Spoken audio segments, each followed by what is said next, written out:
तो प्यारे बच्चों, आज हम आपको क्लास 5th के आवर एनवायरनमेंट का एक चैप्टर पढ़ा रहे हैं जिसका नाम है वेरियस काइंड्स ऑफ हाउसेज। क्या नाम है इसका? Various kinds of houses. तो देखिए, हमने ये चार्ट बनाया है, ये हमने चार्ट बनाया, दिख रहा है आपको? यह लिखा है विंड। क्या लिखा है? विंड मानी हवा, रेन, रेन मानी वर्षा, कोल्ड, कोल्ड मानी ठंड, स्टॉर्म, स्टॉर्म मानी तूफान, और हीट, हीट मानी गर्मी। तो इन 5 चीजों से, हवा से, तेज हवाओं से, बारिश से, ठंड से, भूकंप से या तूफान से और गर्मी से हमें कौन बचाता है, कौन प्रोटेक्ट करता है? हमें करता है हमारा घर। क्या करता है? इन 5 चीजों के कहर से हमें बचाता है हमारा, ये लिखा प्रोटेक्ट करता है हमारा हाउस। इसका आंसर हो गया। किस किस के समझ में आया? आ गया? ये 5 चीजें जब हमें परेशान करती हैं तो हम अपने घर में घुस जाते हैं। कहाँ घुस जाते हैं? इन 5 चीजों से, इन 5 चीजों के कहर से हमें बचाता है कौन? यही सुरक्षा देता है हमें। यह लिखा है प्रोटेक्ट हाउस। समझ में आ गया? अच्छा, अब आया कि घर कितने प्रकार के होते हैं।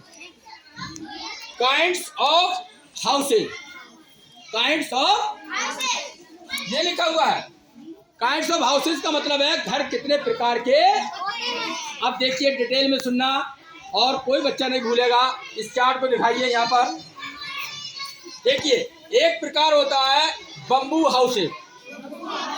बम्बू मतलब होता है बांस। बांस के जो पेड़ होते हैं, ट्री होते हैं, उससे बांस निकाला जाता है और उससे घर बनाए जाते हैं। क्या बनाए जाते हैं?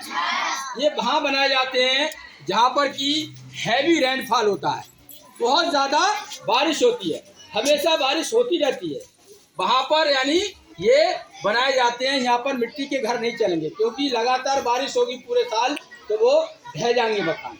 तो ये पृथ्वी से लगभग 10 से 12 फीट की ऊंचाई पर, 10 से फीट की ऊंचाई पर इनको बनाया जाता है। और नीचे के बम्बू जो होते हैं वो पानी में रहते हैं। बम्बू में ये क्वालिटी होती है, जल्दी गलते नहीं, इसीलिए बम्बू के घर इस्तेमाल किए जाते हैं जहाँ पर बारिश ज़्यादा होती है। अब देखिए, ये लिखा है आइस हाउसेज। आइस मानी बर्फ, जहाँ ऐसी एरिया जहाँ पर कि हमेशा पूरे साल बर्फ गिरती है। क्या गिरती है? बर्फ ही बर्फ चारों तरफ है। तो वहाँ घर किसके बनाएंगे? लकड़ी के बना नहीं सकते, लोहे के बना नहीं सकते। बना सकते हैं क्या?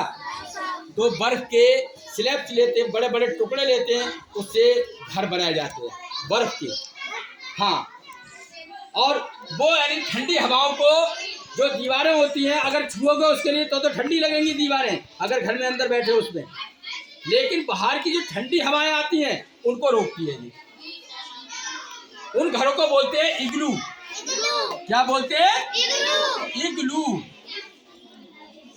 क्या बोलते हैं इन घरों को? बर्फ से बने घरों को। समझ में आया?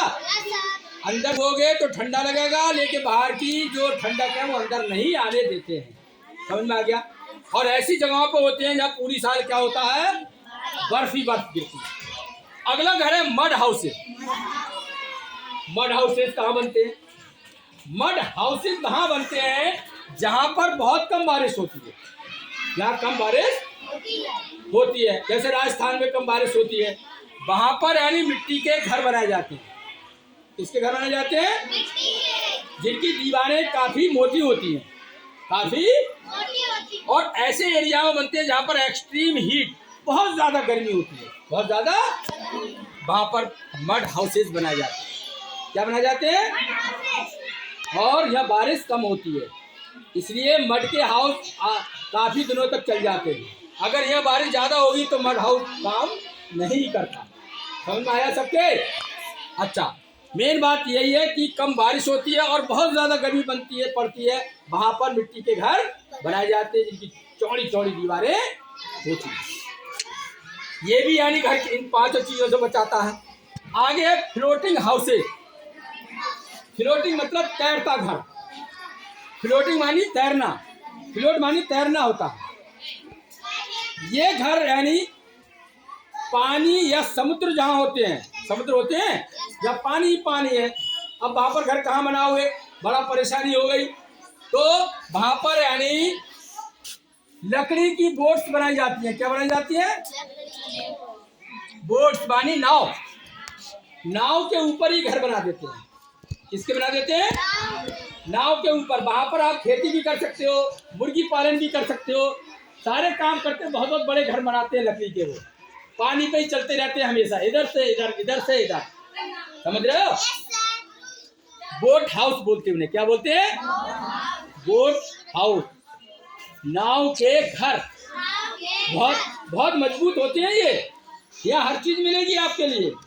तो ये पूरी साल उसमें रहते हैं, पानी में तैरते रहते हैं। अगला ये भी यानी क्या करते हैं, इन चारों चीजें 5 चीजों से हमें बचाते हैं। अगला आया स्टोन हाउस। स्टोन मानी पत्थर। स्टोन मानी पत्थर के घर होते हैं। ये कहाँ बनाए जाते हैं? पहाड़ों पर। कहाँ बनाए जाते हैं? बड़ी बड़ी चट्टानों को काट देते हैं। काटने के बाद चट्टानें उठाई, एक के ऊपर एक रख दी, ऐसे करके एक के ऊपर एक, एक के ऊपर एक चट्टानों को रखते हैं। एक रख दी, फिर ऊपर रख दी, फिर ऊपर रख दी, और उसमें सुर्खी चूना वगैरह लगा दिया और उनको जाम कर दिया गया। और इनकी छतें जो बनाते हैं वो सिलेंटिंग होती है। कैसी होती है? सिलेंटिंग मतलब ऐसे होती है, झुकी हुई, इधर ऐसी होती हैं, जिससे कि बर्फ गिरे तो नीचे फिसल जाए, पानी गिरे नीचे फिसल जाए। छत ऐसी नहीं होती उनकी। अगर ऐसी होंगी पानी भर जाएगा, बर्फ पड़ रहा है तो बर्फ जम जाएगा, इसलिए तिरछी बनाई जाती है। समझ में आया? ये होते हैं पहाड़ों पर। समझ में आ गया सबके? ये घर जब बने होते हैं पहाड़ों पर तो इन 5 चीजों से ये भी बचाते हैं। आगे आया हाउसेज ऑफ नोमड्स। ये हर जगह मिलेंगे आपको। ऐसे घर कहाँ मिलते हैं? जब कहीं पर कोई फ्लड, बाढ़ आ जाए, क्या आ जाए? अर्थ की भूकंप आ जाए। इन्हीं हाउसों को बोलते हैं टेम्परेरी घर। क्या बोलते हैं? तुमने देखा होगा मिलिट्री के लोग जगह जगह जाते हैं तो वो टेंट लगा के रहते हैं। जैसे जंगल में पहुंच गए तो वहां टेंट लगाया और उसकी जगह रहना उन्होंने शुरू कर दिया। इसलिए इनको यानी अस्थायी घर या टेम्परेरी घर बोलते हैं इनके लिए। जहाँ चाहो वहां पर टेंट खोलो और आराम से रहना शुरू कर दो। तो एक जगह से दूसरी जगह जब इंसान जाता है तो हाउसेज ऑफ नोमड्स बनाता है। समझ आया सबके? और ये सारे घर हमारे लिए या मनुष्य के लिए इन 5 चीजों से बचाता है। और घर का निर्माण जो होता है वो होता है क्लाइमेट की वजह से। क्लाइमेट हर जगह की और सीजन, 2 कारण की वजह से इतने तरीके के घर बनने हैं। ये 2 कारण हैं। क्लाइमेट मतलब जलवायु कहाँ की कैसी है। कहीं गर्मी पड़ रही है इस समय, कहीं ठंड हो रही है, कहीं बारिश हो रही है इस समय। आज की तारीख में बता रहे हैं हम, कहीं बर्फ ही बर्फ पड़ रही है। तो इसीलिए तो कहीं पानी पानी है, घर कैसे बनाएं? इसीलिए 5 तरीके के, 1 2 3 4 5 6 तरीके के घरों का इस्तेमाल होता है। इसकी वजह से क्लाइमेट, जलवायु और सीजन, मौसम बदलता रहता है। क्या बदलता रहता है? कभी ठंड है, कभी गर्मी है, कभी बारिश है, ये चीजें बदलती रहती है। इनकी वजह से हमें ये 6 तरह के घरों का इस्तेमाल करना पड़ता है। समझ में आ गए कि कितनी तरीके के घर हमारे भारत में या और जगह इस्तेमाल? सबको समझ में आ गया? Thank you very much.